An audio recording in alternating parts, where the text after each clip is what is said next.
Okay, let's go ahead and get started. So good afternoon. Welcome to session 2 of our professional development series for grades 3 through 12. We're talking about step-by-step foundational supports, which we call LIFT, our literacy intervention and foundational tool. And today's session is on how to conduct a fluency screener. My name is Natalie Kleber, and I am the middle school and high school literacy PD specialist here at the Department of Education. And I'm super excited to dive into session 2. Okay. Just admitting a few more people. Okay. So we have 2 objectives today. Participants will be able to explain the purpose of a fluency screener and how to administer one to struggling readers. And then we're going to determine targeted next steps for students from a fluency screener. So for our agenda today, we're going to review last week's session, and we're going to talk about the purpose of a fluency screener, how to administer one, intervening on fluency if it's determined that your students need that, some next steps, and then a closure. So let's just talk about a brief review of LIFT. LIFT stands for, like I said, Literacy Interventions and Foundational Tools, and it allows teachers to diagnose what gaps may exist for students in foundational areas, such as fluency, code knowledge, phonics, phonemic, and phonological awareness. Diagnosing gaps in reading foundations is an important first step in supporting students who are struggling to read or master grade level content. LIFT provides the diagnostic assessment as well as a library of over 70 interventions to use with students once gaps have been identified. And we're really going to jump into LIFT today so you can really see what LIFT does. We also reviewed some different things that you should look at to determine if a student even needs a LIFT. So we said in grade 3, you're looking at universal screener data. In grades 4 through 8, DIBELS or any other universal screening, such as an oral reading fluency or a maze. Grades 3 through 12, you can look at LEAP data as well as grades for ELA and other subjects. But it's just important to mention again, if students are below benchmark, approaching basic or unsatisfactory, or having failing grades on any of these initial days, it may constitute further testing. So any of these students or any ones that you're extra concerned about can be screened using LIFT. So let's dive in. So let's talk about what fluency even is first. So the National Reading Panel defined fluency as the ability to read text with the appropriate rate, accuracy, and prosody. And we're going to really kind of dive into rate and accuracy, but we're not going to talk too much about prosody. So prosody is the expression that you use when you're reading, your ability to pause at different punctuation, the inflection you're using in your voice. And it's really important for, it's one of the things that contributes to meaning when we're reading, helping students to acknowledge when there is punctuation and what that means. Each sentence is its own little thought bubble. And so if they keep going, they're jumbling all these thoughts together. So prosody is really important in understanding and fluency as well. Reading fluency depends on well-developed word recognition skills that are acquired through systematic explicit instruction in phonemic, phonological awareness, and phonics. Strong language comprehension skills also support reading fluency. And there's a strong correlation between reading fluency and reading comprehension because fluent reading allows students to take the focus off of decoding and deciphering words and allows them to focus on extracting meaning. So especially, a lot of my 3rd through 12th grade teachers, especially 6th through 12, want to focus on reading comprehension. We want to say my students need help with reading comprehension, not comprehending what they're reading. Well, one of the things we need to look at to improve reading comprehension is if they're struggling with their fluency, they're focusing so hard on figuring out what the word even is that they're not able to attend to what the word means or what the passage means. So the first step in helping with that is reading fluency. So what's the purpose of a fluency screener? So assessing a student's fluency allows the teacher to see the accuracy and rate a student possesses when reading text. This refers to how many words correct the student is reading and how fast or slow. We want students to read at the appropriate rate of speech, which is fast enough to gather meaning, but not too fast because meaning may be missed then as well. So if a student, when we say rate, we don't mean as fast as we can. If we are reading something as fast as we can, we're missing the meaning. And, it might not be the overall meaning, but we're missing, individual meanings in there. When screening, teachers are able to determine if students are missing certain words and detect certain patterns. So the fluency screener tells teachers if the student is A, fluent, B, not 100% fluent, but not below the 50th percentile, and they may need more fluency practice, or C, they're below the 50th percentile for that grade level and gaps exist in the student's code knowledge or word recognition skills. And we're going to talk about all three of those kind of subcategories. Let me just check the chat real quick. Okay, perfect. Okay, so the fluency probe in LIFT. The first part of the LIFT diagnostic is the fluency screener titled Quest for the Best, which can be found in the administration materials, which I'm going to pull up in just a second, and in the complete LIFT student recording packet. There's also an advanced fluency passage titled the French Quarter if more data is needed, or if you're screening someone in grades 6 through 12. If you're screening somebody in grades 6 through 12, you really probably need to start with the French Quarter. You will need only one administration materials packet, but you're going to need a student recording packet for each student you are administering the diagnostic to. And the fluency probe, like I said, is the first step in diagnosing what support students may need who are not performing at benchmark. So let's jump in real quick to some of these different pieces that I'm telling you about. So the first thing, if you go to Louisiana's Literacy Library, and I'll have one of my team post a link to that in just a second in the chat, but if you go there, this is what you're going to see. You're going to see the LIFT, what we call the LIFT library, the LIFT kit library. And the first two things up here, or one of the first two things, is the administration materials and the student recording packet. Okay, so you need both of those to administer this first piece, which is the fluency screener. So this is what the administration materials look like. Up to the top. And I have a lot of this information in the PowerPoint, but we spoke last week about the flow chart and how we know who. So at this point, here's where we are. We've determined that these students are not at benchmark and that they need this fluency screener. So this is where we are on the flow chart. And it's telling us this, here's the starting point, this fluency passage. And it explains how to calculate words per minute, which we'll get into in a second. And it even has a calculator to calculate that, as well as some norms that we're going to go back to in a second. All right, so here's Quest for the Best. Okay, like I said, those are for students in grades 3 through 5. If you have a 6th through 12th grade student, I highly recommend starting with the French Quarter instead. Okay, so you'll have, this is the passage, this is the administration materials that the students will read from. While they're reading, I'm going to get into this in a second. Let me go to the student recording packet. You will have the student recording packet for them, put their name, administered by, and date administered, and you're going to be tracking how they're reading. And it's the one that you need when it has the little numbers. Okay, so here I have this in front of the student. I have the, in front of me, the teacher. I have the one with the numbers because I'm recording errors here. We'll talk about that in just a second. And in front of the student, I have this passage that has a little picture on it. It has the title and it's just the text. Okay, let's jump back into our presentation. Okay.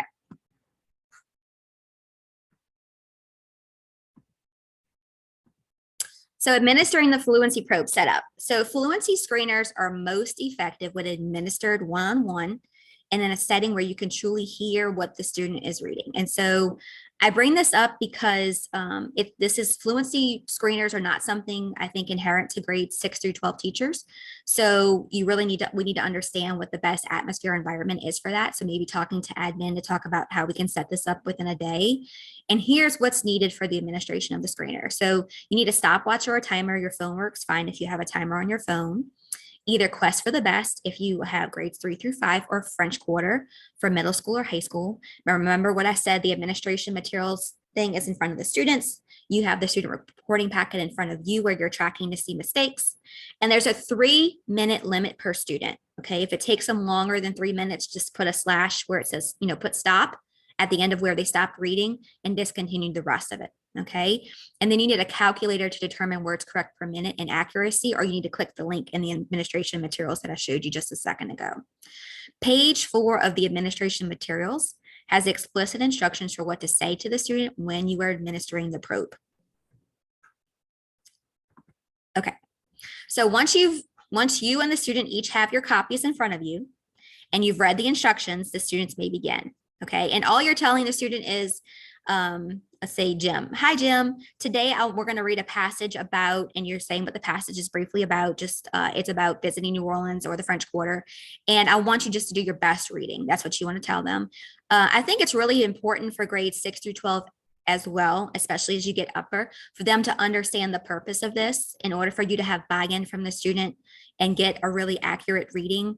I think it's great also if you would communicate the purpose of this. So you can tell them, you know, Jim, I'm administering this fluency probe today so I can get an idea of how you're reading and see if there's anything I can help do to support and make reading a little easier and more enjoyable for you.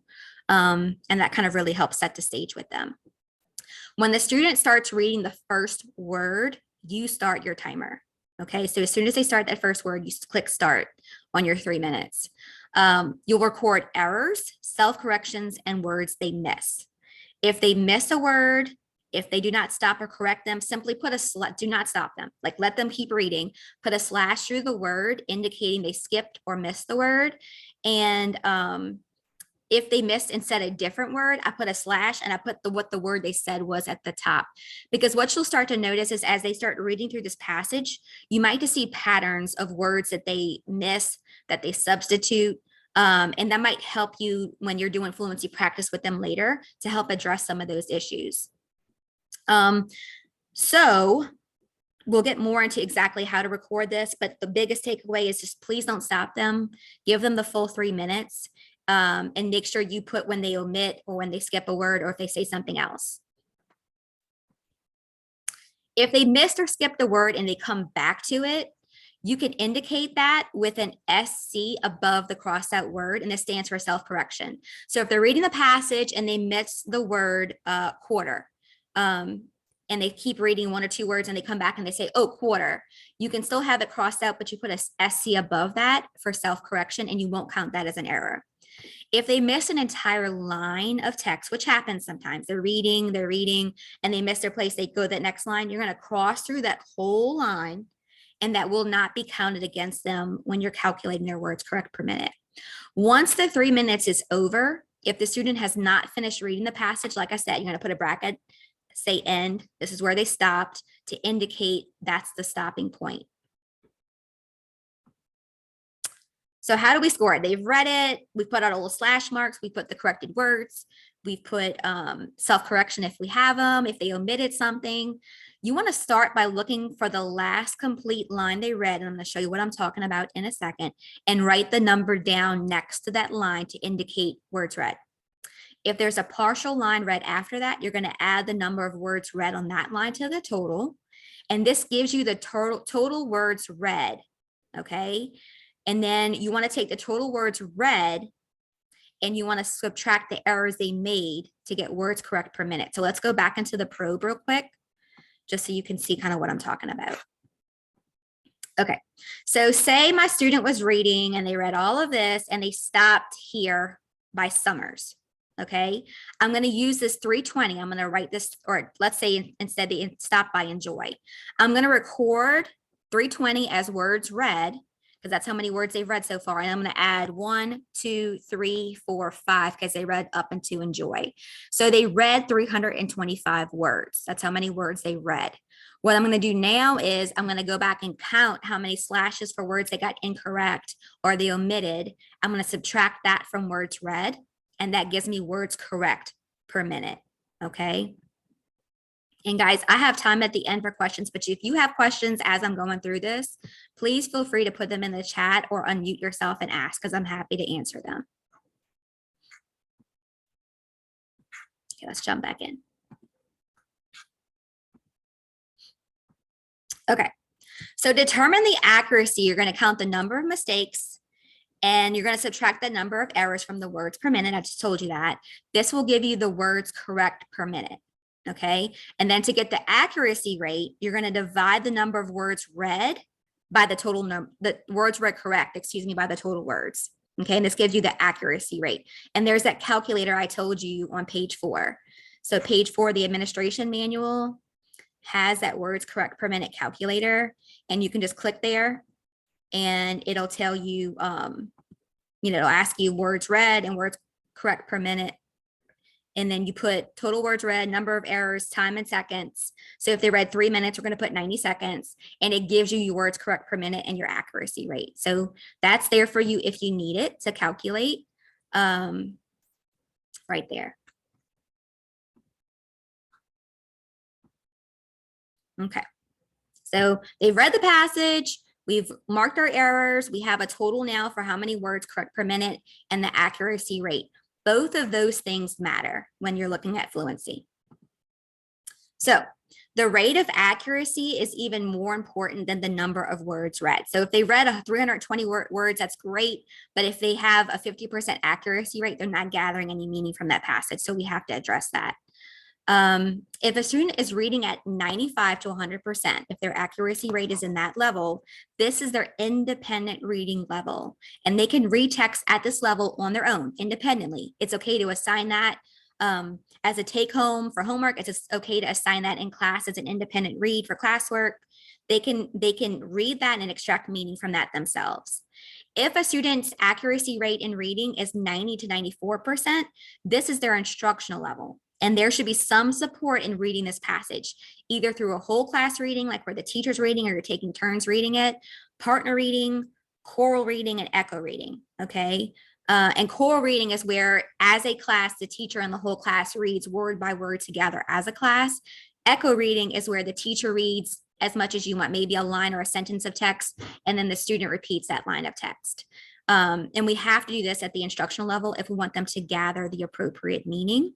And we're going to talk about in a second, if a student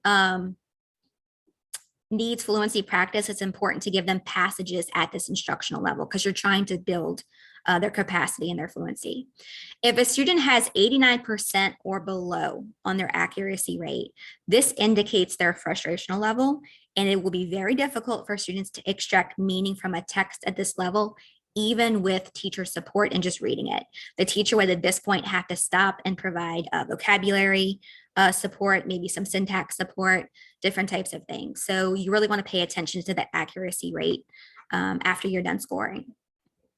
Okay, so you know the accuracy rate. It's really important to determine, after you have those words correct per minute and the accuracy rate, to look back at some fluency norms to determine if the student, where do they fall within the national percentile of other students who are reading at this grade level. Okay, so let's take a look. Page 2 of the student reporting packet has these norms there for us to reference. Okay, so let's go over to our student materials, which are here.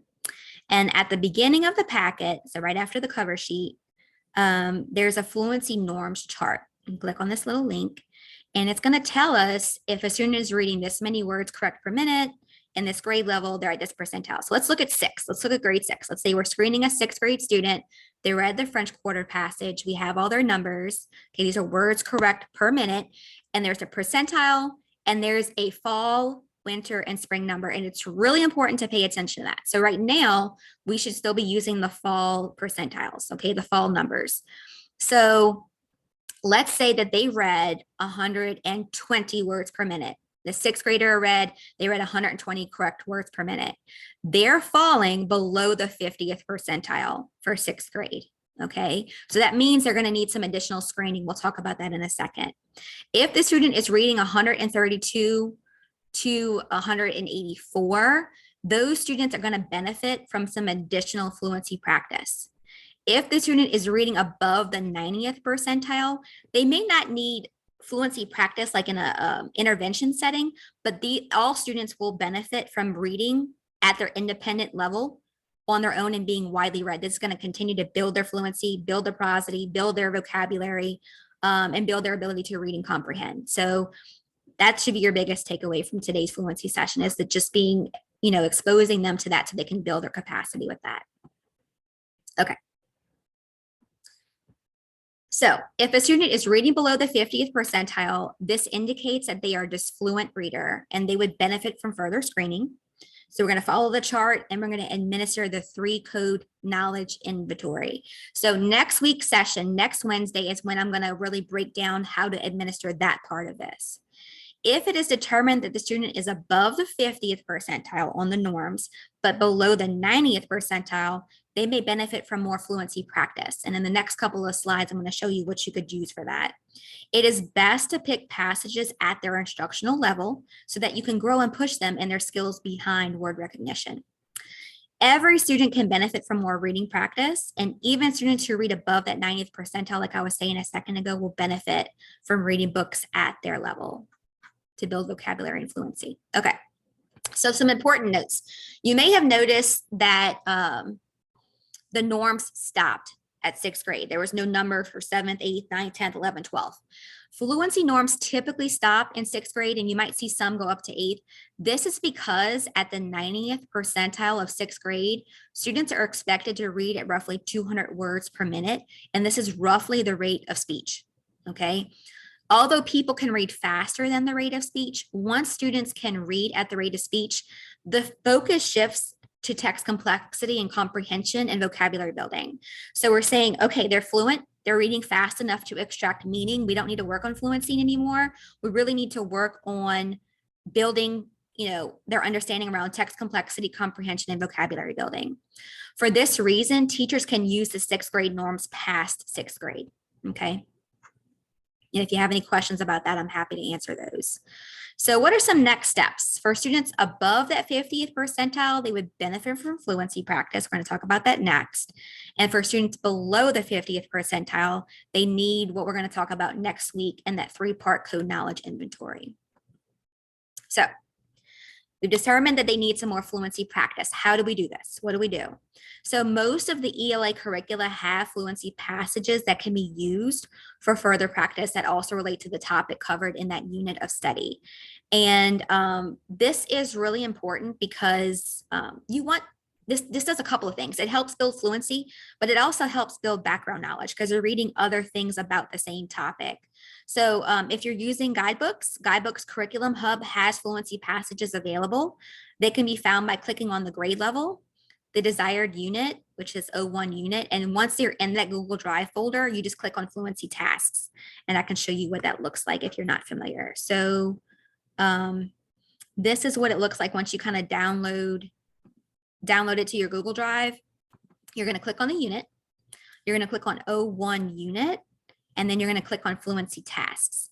So this is a 7th grade, this is the 7th grade Christmas Carol unit. And these are the fluency passages that come along with that. So just like you saw with me a second ago in the screener, they have the numbers on the side. We'll talk about what to do with those as you're just practicing. It has some words to know, words to practice using. And then let's check for understanding. So as students progress through just being fluent, like we're going to talk in a second about different purposes for reading, you're going to start to shift the focus, and you want to attack on reading comprehension and understanding what they're reading to that. Okay. So Achieve the Core also has a thorough process to follow for more fluency practice, as well as a library of fluency passages that are sorted by genre. And then resources can be found for all of grades 2 and 3, grades 4 and 5, and 6 through 8. And I just want to note as well that these 6 through 8 fluency passages can definitely be used for high school as well. If you have a student who is not completely fluent in high school, this is probably going to be at their instructional level as well. And then additional high school fluency support passages can be found at Ohio Literacy Alliance. This slide deck is going to be posted to the literacy library within the next week. So you'll have all the links posted there as well as the recording of this. Okay. So let's talk about how to do this in small groups. I told you about the materials. Let's talk about the how. Fluency practice should include walking students through previewing the text first. So we're talking about the title. This is what it might be about. You can preview for any words that you think off the bat might be difficult for them. As we get more into different purposes later after the first, second, third read, like later on the reads, we can talk about previewing for words they don't know and talking about vocabulary acquisition as well. Then we should model how the text should be read with the appropriate rate and prosody. And remember, the rate is fast enough to where you're gathering meaning, but not too fast to where you're losing that meaning. And prosody, you're referring to the expression you're using when you're reading, the times that you pause, why you're pausing. And if your students are struggling with prosody, this is where in your model, you might want to just take a second and say, okay, guys, I paused here because there's a comma. We pause at commas because, and it kind of lets them know why they should pause at a period or a comma coming up next. Moving through a progression of scaffolds after modeling. So you should do that first read and model for them. And we can also use after that echo reading or choral reading before asking students to independently read, okay? And you should use your students as a gauge to determine how many scaffolds are necessary within that small group, okay? So let's say that I screened my students, I screened all of my unsat and approaching basic students, and I gave them this fluency screener, and I had maybe, let's say 7 students in this one class who scored above 50%, but below 90%. And so I'm going to break them into maybe 2 groups to look at and work with this fluency small group practice. Okay. And so I'm going to model. If it's a really struggling group, I might need some more echo reading or choral reading before I ask them to independently read. You want to conduct 3 or 4 reads of a passage to ensure students are building their sight word recognition. And this is really important because sight words don't mean words that have weird spelling, so we teach them. It means that you've seen these words enough to where they're orthographically mapped on your brain, and you now recognize these words on sight. And students build their sight recognition by seeing these words repeatedly and saying them and hearing them, okay?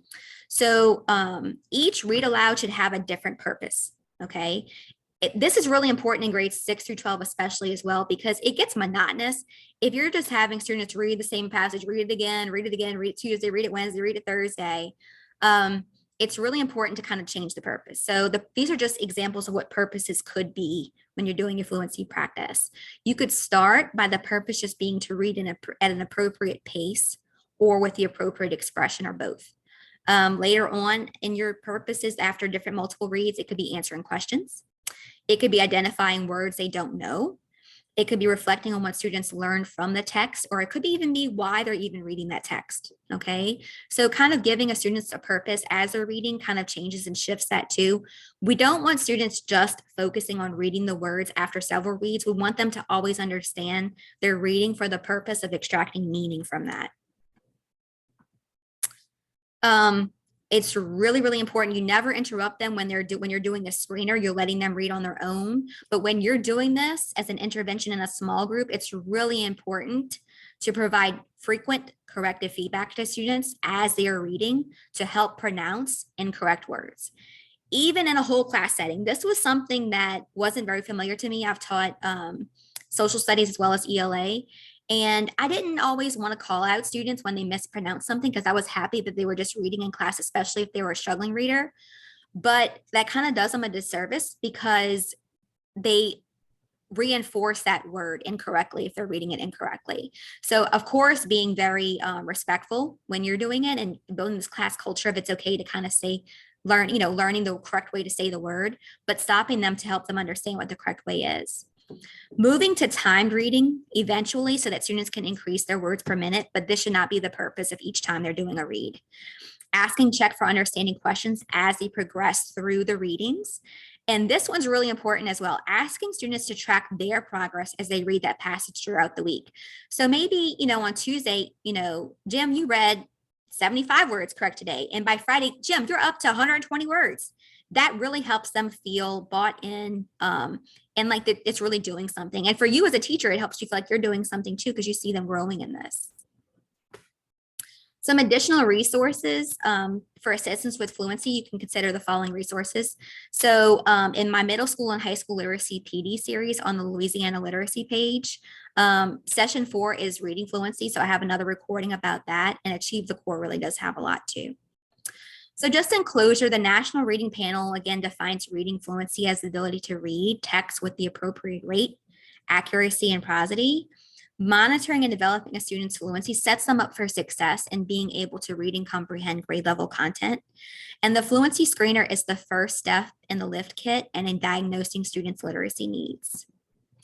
As always, if you have any questions or comments, please don't hesitate to reach out to us at Louisiana Literacy at la.gov. So let me go ahead and stop my share now. If y'all have any questions, I'm happy to answer those questions in either the chat or you can unmute yourself.